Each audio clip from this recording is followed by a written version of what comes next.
Welcome to our web workshop, Plagiarism in Higher Education, Recognizing, Educating, and Acting. Today we have two presenters, Christine Milan and Jennifer Bodley, and they will talk about plagiarism detection tools for course assignments and the part instructors play in detecting, educating, and in some cases reporting CityU student plagiarism. Before we begin our web workshop, I would like to go over some rules for this session. To participate in the interactive activities that Christine and Jennifer have prepared for you, you can use the chat box and type your questions and comments in the chat, or you can use your microphones and speak. You can just raise your hand and let us know if you have a question. But when you're not speaking, please keep your mics muted so that we wouldn't get any background noise. If you do not have a microphone, you can always call into the session by clicking on the icon that looks like a menu up at the top, and then select use your phone for audio. If you have any technical issues during this webinar, please let us know in the chat and we'll help you resolve the issue. And now I would like to introduce our presenters. Christine Milan is a professor and an academic program director at School of Management and a chair of the Scholastic Honesty Board at CityU. Christine spent 30 years in healthcare administration as well as the past 14 years teaching in higher education. Christine is nationally known for her work in healthcare policy and patient safety. She has authored several textbooks relating to administration and healthcare with Pearson Publisher, and she's currently working on a text with the Health Administration Press on healthcare risk management. And Jennifer Bodley is our second presenter. Jennifer is an instruction and reference librarian at CityU. Building critical thinkers through active learning is her instructional goal. Jennifer provides instruction and support for programs in SAL, SAS, and SOE. And her experience includes business, legal, and medical research in business and academic environments. And now I will turn it to Jennifer and Christine. Hi there, this is Jenny, and I will be starting the presentation. Christine will then jump in, and then we'll both kind of be online for the end portion of the presentation. And I did want to just let you know up front, Christine and I, we're not attorneys, we're not lawyers, so we'll be talking about plagiarism and a little bit of copyright, I'm sure will come up. And so we don't know, I just want you to know that we don't have a professional background in this, in that topic. But I wanted to start off the presentation with a question to all of the attendees, all of you, and I wanted to know what some of your examples are of where you've seen plagiarism. So where have you seen plagiarism in your life, either at school or in your personal life? Does anybody want to raise their hand or turn on their mic and share?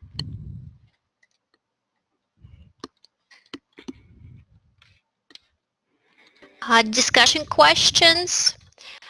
See students reuse papers from other classes, beginning writers in English 102, grading papers,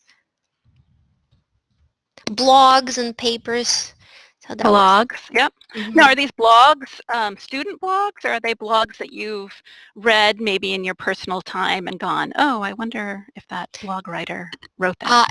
Yeah, Anna is saying any blogs. Right.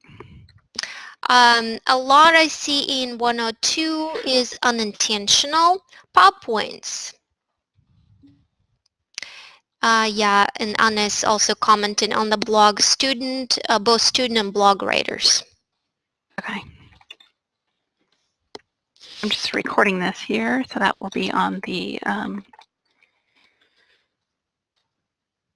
final PowerPoint presentation if you look at it later. Great. Well, thanks so much for offering your suggestions. I was hoping a couple people would come up maybe with some um, examples where they've seen plagiarism in their life, and it does sound like people were talking about blogs and other issues. And I was going to go on to some examples where you might see plagiarism, maybe even in the media, some stories about plagiarism. These happen in your life. You've probably listened to music that has been connected to issues of plagiarism. I might play you a song right now and see if it works.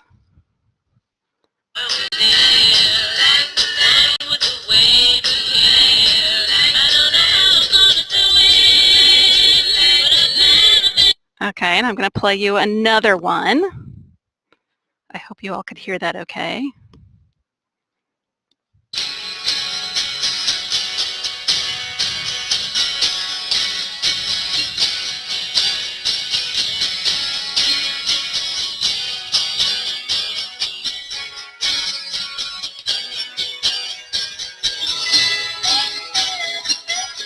Okay, I wish I could listen to both those songs a little bit more. I love those songs, but I don't know if you recognize the first one. It was by the Chiffons. It's called He's So Fine.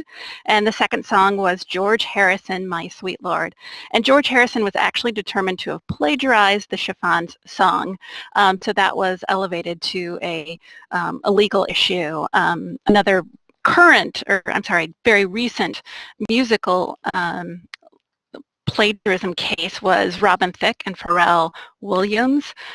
Their very popular song, Blurred Lines, they were actually ordered to pay $7.4 million to Marvin Gaye's estate for plagiarism of one of his songs. Not just music, but books. There have been cases of plagiarism. Stephen Ambrose, a very well-known historian and author, has publicly apologized for including copied passages in some of his books.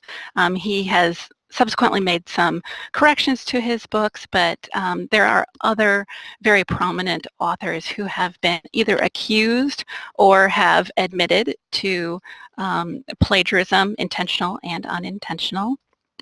Another recent example, I'm going to go out to the internet here and just show you there's a page on music plagiarism in case you'd like to look at that later if that interests you.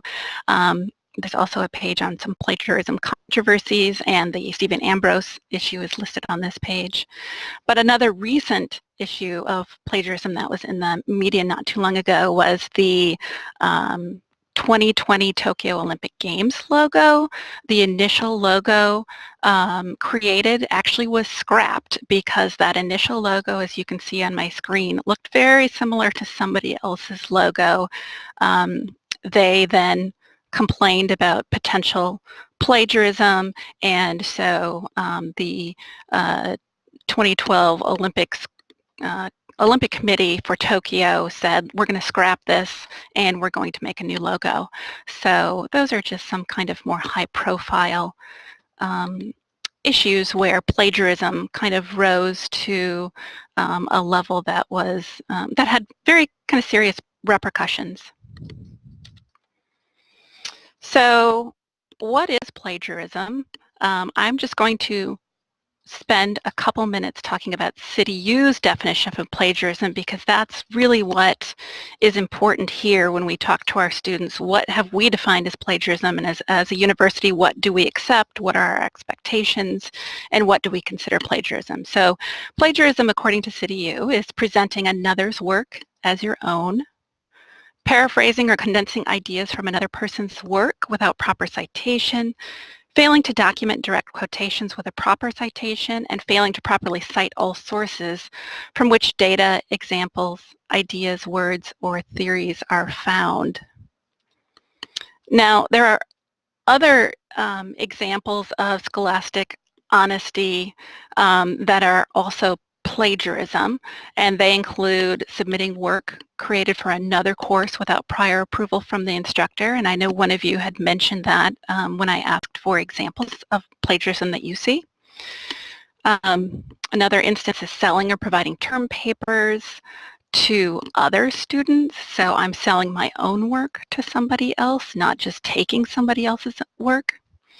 And then, of course, reproducing or duplicating images, designs, or web pages without giving credit to the developer, artist, or designer. So what I've just read is specifically stated and written out in our CityU materials to students. Oftentimes this is put in Blackboard shells. So we give plenty of options for our students to see this. But we have clear definitions and examples of what qualifies as plagiarism. So I guess the question is, why do our students still plagiarize? Well, our digital world creates a unique environment that is friendly to a cut and paste approach. Our common example for our students might be the student reading a journal article. They use the cut and paste function to add a passage to a Word document that the student is typing their paper on. The student might have poor habits and think they'll remember where the information came from. Perhaps the student might not even think to put in a cite, and of course the student might think that they're changing the words enough so that they don't have to cite it.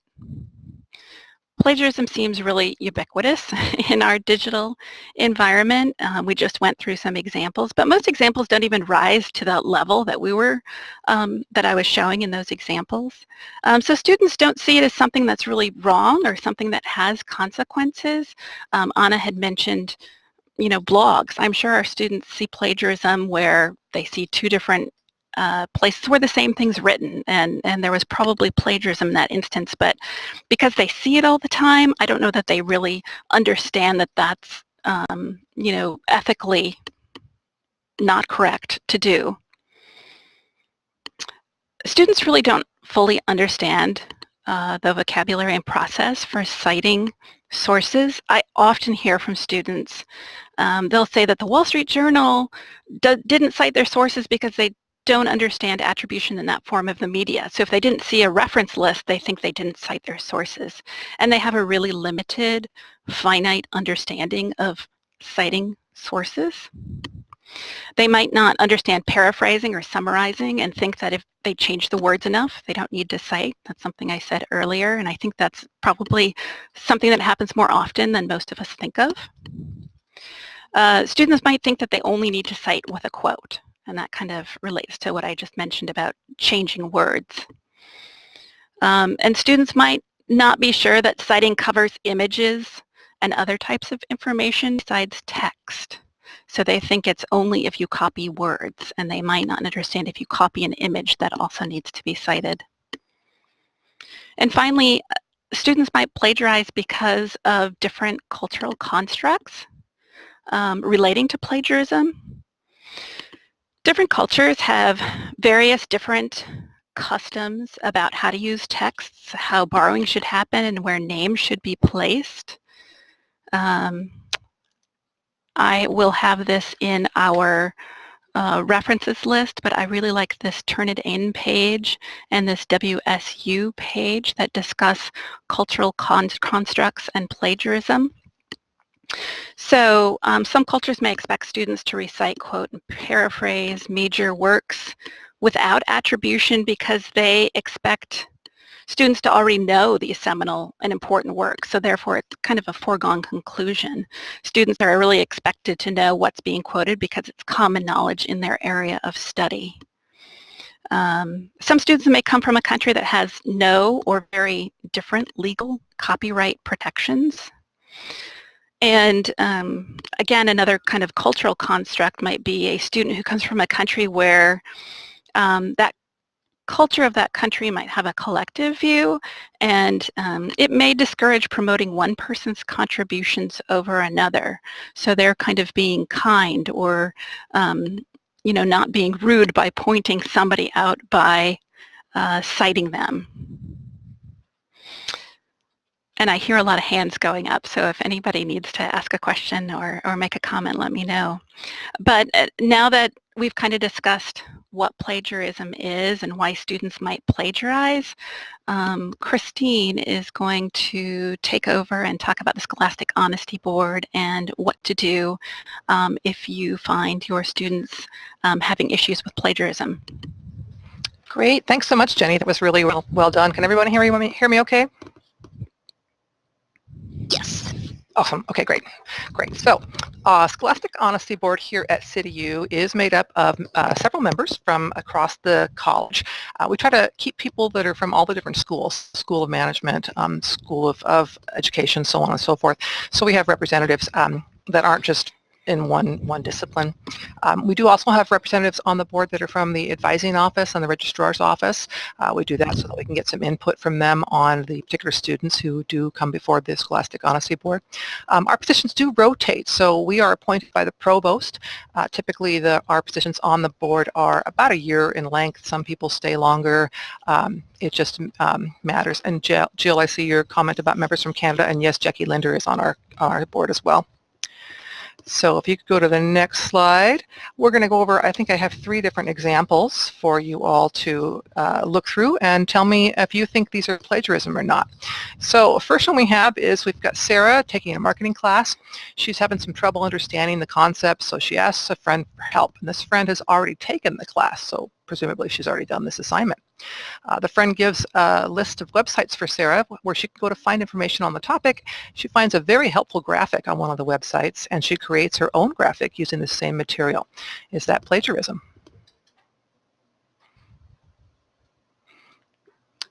And everyone went quiet. Okay, Susan says no. Jill says yes.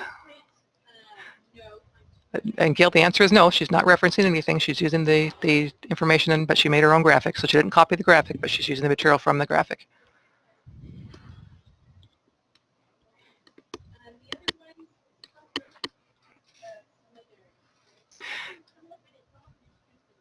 Oh, that's a good point. Cindy says it has to be at least 10% different as a graphic, and that is true.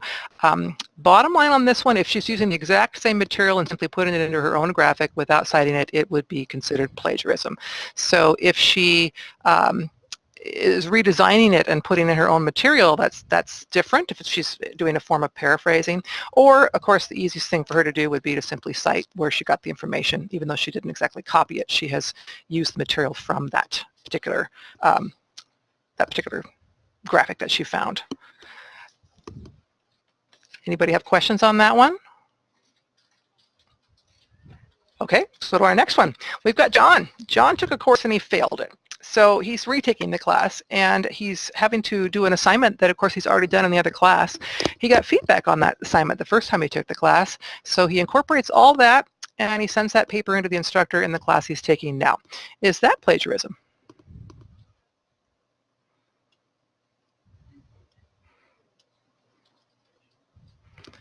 Got a few no's. Anybody think it is plagiarism?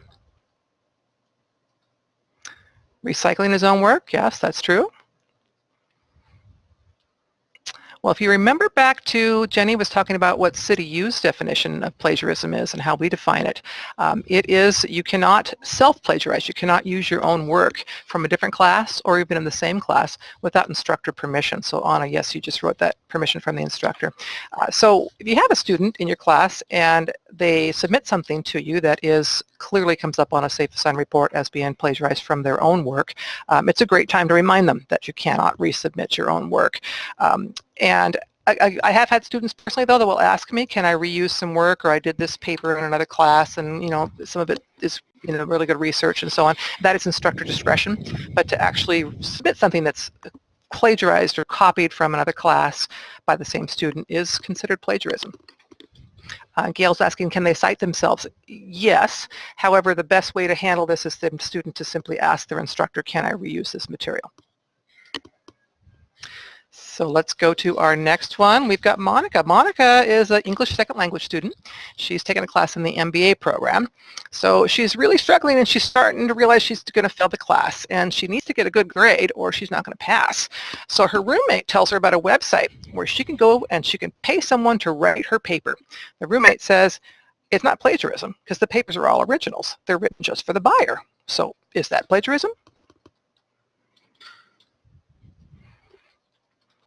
Lots of yeses, and absolutely, yes, yes, yes, absolutely. Here is what's going to come up on something like this, though.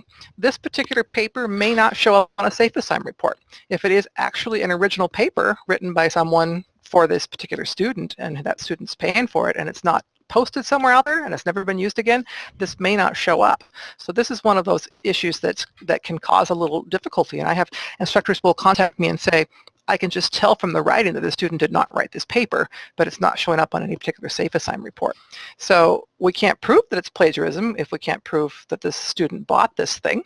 But if we can, what we can do is ask the student, and I've done this myself, this paper sounds like it, wasn't completely written by you. Can you explain to me where you came up with some of these concepts, so on and so forth, and see where they go with it. But unless they admit it, or you can find that paper online, this is one where you are not going to be able to turn them in for plagiarism, unfortunately. So if you go to the next slide, we've got 3 different sites, and you may not even realize this, that there are many, many, many websites out there where students can go to purchase information. And I've just listed 3 of them on there that you can go to. Essays, paper essays, Academize. So there are also websites where students can go and sell their homework or their papers or quiz answers and so on.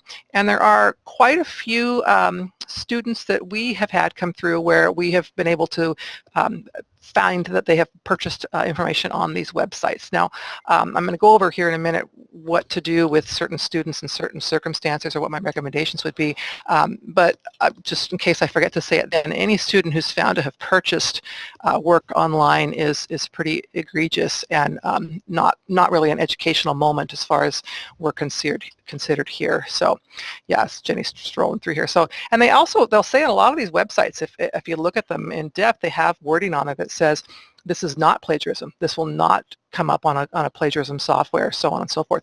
I actually went on one of these sites and pretended to be a student, and there's a chat bot thing that comes up, and I was asking this chat person about, I think I gave her information on some kind of a paper that I needed and asked, how soon could they get it, and how would I know it would be a good paper according to the rubric, and this person was going on and on about how great it would be. I think it was going to cost me $300 if I would have gone through with it. If I had an extra $300 to throw away, I would have bought it just to see how good it was, because I'm curious. But there are a lot of these out there. So if you can go to the next slide, we will get into what to do when you suspect a student has plagiarized. So in some cases, it is actually an educational opportunity. And for those, I would say, first of all, you should have all papers go through Safe Assign, our plagiarism detection tool. And I think somebody made a comment on here in the chat room about discussion boards or PowerPoints and that sort of thing. If I suspect a student has plagiarized a discussion board post, I will copy and paste that and put it through Safe Assign myself to see, and I have found students have plagiarized. I think students know that those discussion board posts don't go through Safe Assign, so maybe they feel a little more bold in doing some copying there, but that is one way to catch them from doing that. You can also do a copy and paste and just do a simple web search, Google search, or whatever web search tool you use, and see if something comes up. But times when it might be an educational opportunity, and by that I mean you, the instructor, with the student. How can you help your student understand better? Typically that would be maybe a student who has cited the information, so they put the citation at the end, Malone 2018, but they didn't put quotation marks in, or they didn't paraphrase it well enough, so it came back as being plagiarized. So the paraphrasing not so good. They haven't cited some kind of a chart or a graphic or something that they did not create, and so on. Something where you genuinely believe that your student didn't mean to blatantly plagiarize. You don't really believe that they were trying to cheat. They just didn't understand how to do this thing. In those cases, you have a few options. What I typically recommend is to contact the student and say, did you look at your Safe Assign report? Here it is, and I see that you have some areas that are coming up. It looks like you cited, but you didn't use quotation marks or you didn't paraphrase, and then maybe give them the opportunity to redo it. However, if you've already given that student the opportunity on a previous assignment and it comes up again, or you have a student who's in graduate school where they should definitely know how to cite things properly and so on. Those would be students more where I would recommend that you move forward with perhaps submitting an allegation to the Scholastic Honesty Board. So if you go to the next slide, you will see a screenshot from our City University internal site. And if you go to the committees button up there and scroll down, you will see that we have the link for the Scholastic Honesty Board. Go ahead and get me to the next slide. Jenny, can you turn that? There we go. And if you look over to the left there, and that looks really blurry on my screen, but maybe, oh no, here it goes. It's good. You'll see a button that says how to submit an allegation. So also on this page, as you'll see, is a restatement of the Scholastic honesty policy for CityU. And then down below, definitions of scholastic dishonesty. And this is where you're going to find things like the student using their own work. Or some students don't really understand that they can't share their work, that actually is dishonesty on their own part. I can't share my work or sell my work or give my exam examples or sell my stuff online to some of these websites that'll actually pay for them. There is actually one website out here. I've written several textbooks, and I found a website out here that has all of the answers to instructor manuals on there, and I found my own in there too, and they charge $49 for all of those. And I jokingly say, gosh, I'm not getting to cut any of that as the author of that book. But they're all out there.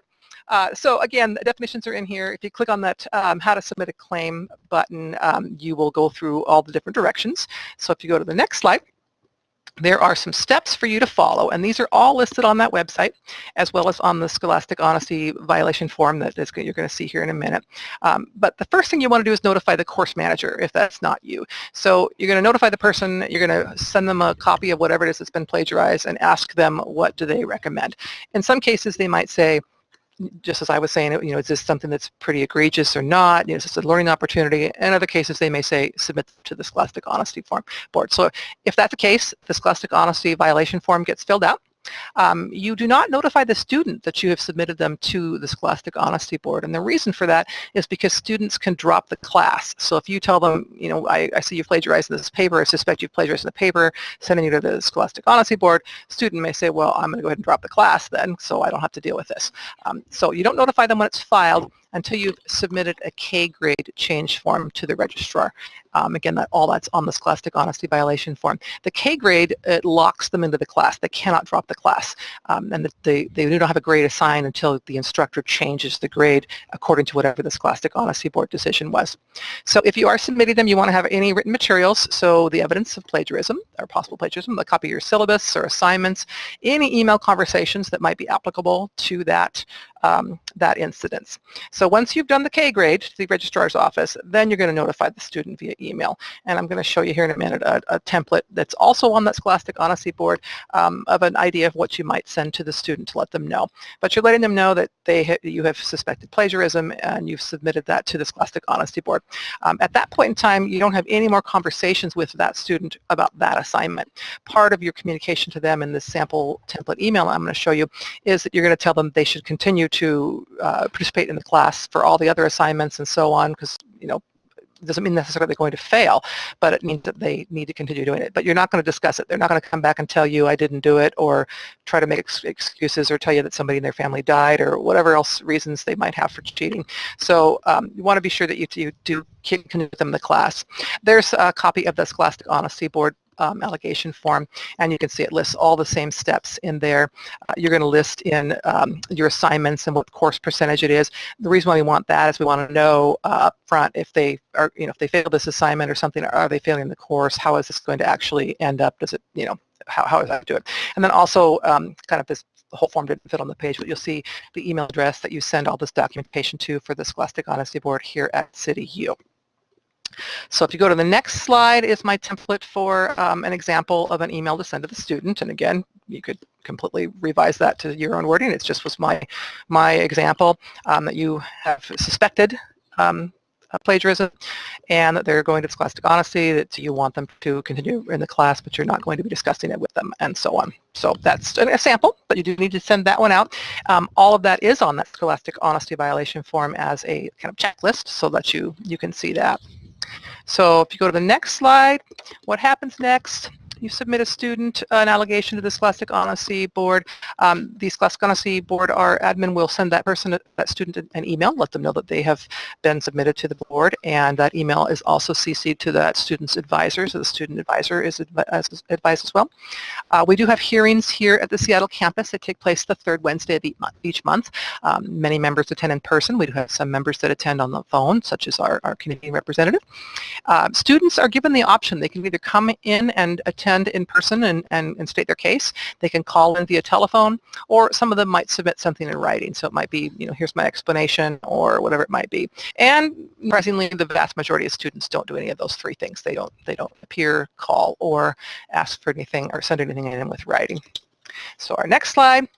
When we get that allegation as a Scholastic Honesty Board, we already know, and we find out, which is partly why we have an advisor and a registrar's office representative on our committee, if the student's ever been submitted to the Scholastic Honesty Board before.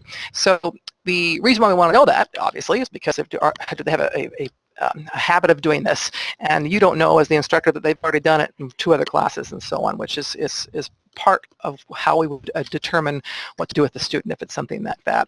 We also know what their current GPA is. Why do we care about that? Well, maybe they're not doing very well and they're about to go on some kind of academic suspension, and that might be part of the reason why all of a sudden they're cheating in this class.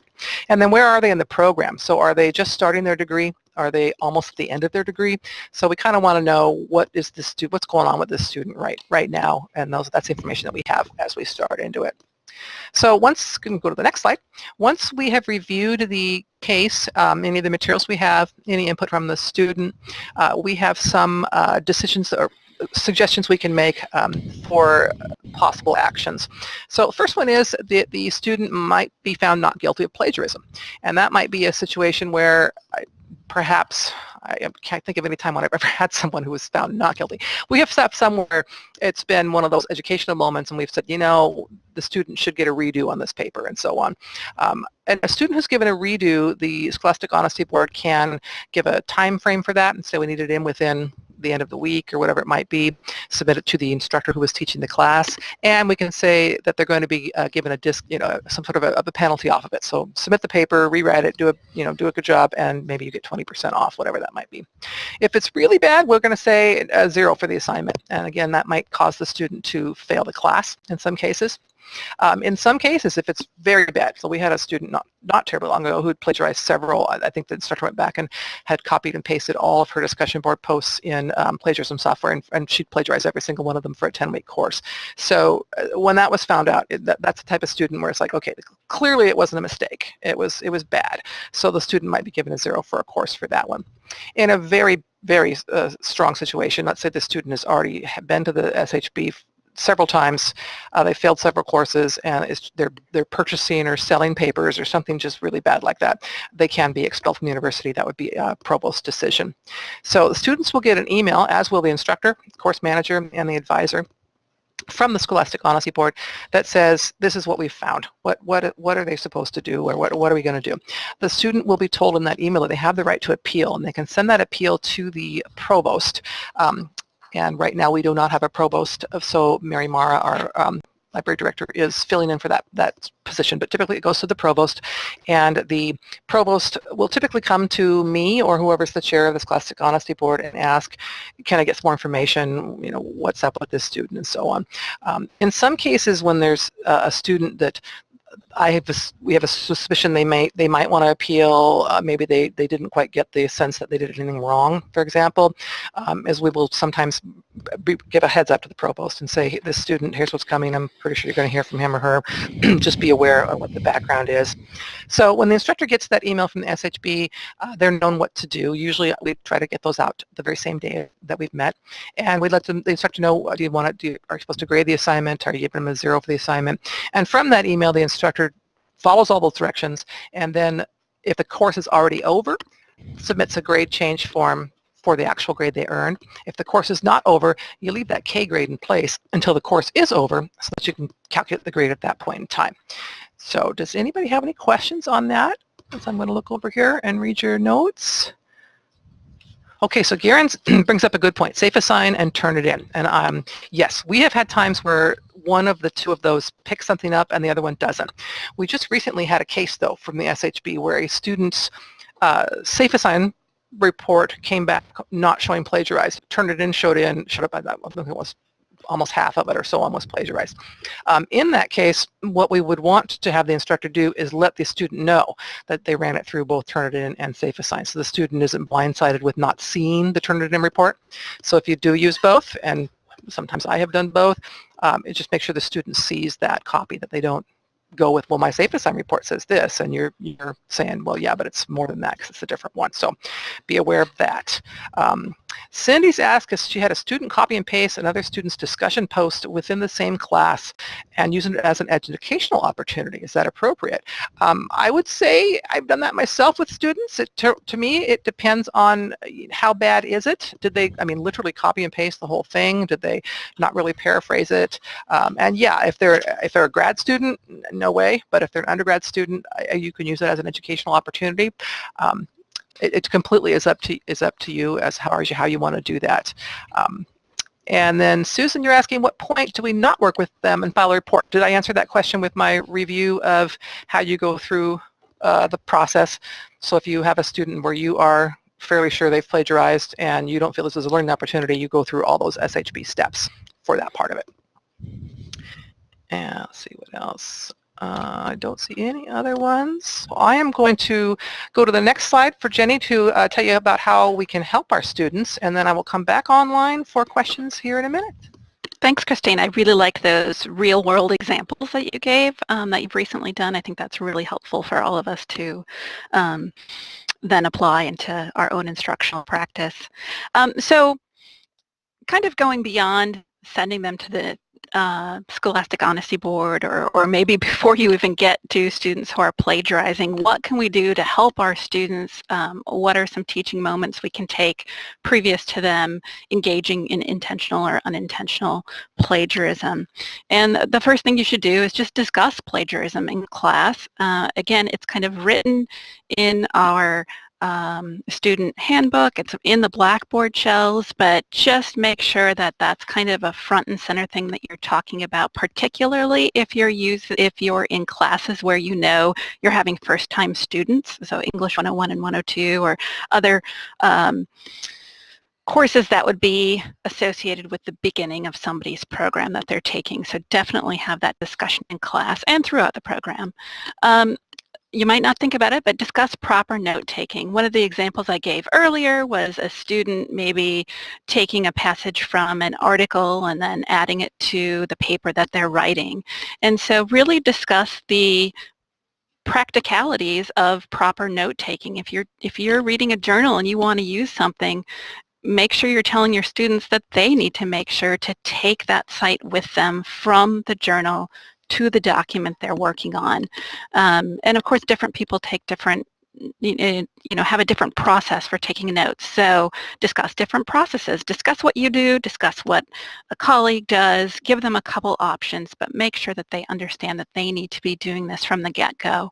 And with that goes, I strongly encourage you to require citations in drafts and discussion boards. Now, I know in the discussion boards, a lot of times a rubric might say cite, provide evidence, cite. Again, make sure that the students have that expectation that they will be doing that in discussion boards, but also in drafts. So if students have to upload a draft to a discussion board and there are no citations in it, that is getting the student off on the wrong foot, because I can't tell you how many times students contact us and go, oh, I don't remember where I got this, but I need, my instructor I need to cite it. And that's just a lot of work for the instructor to have to go back and ask the student to, where did you get this information? So start the student off right by encouraging and requiring them to put in citations in their drafts. Because if they just have to go back and do it, it's either not going to happen and it's not going to be done well, and it's going to be hard or impossible for the student to do.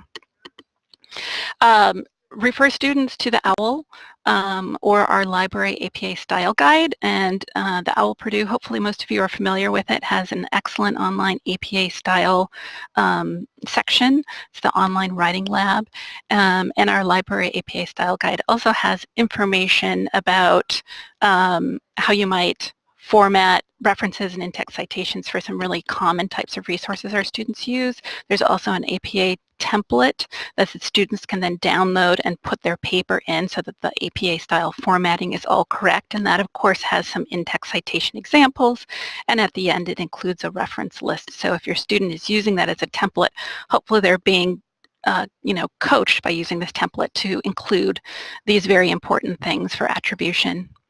I'd encourage you, if you'd like, to include a librarian in instruction. I'm in English 101 and 102.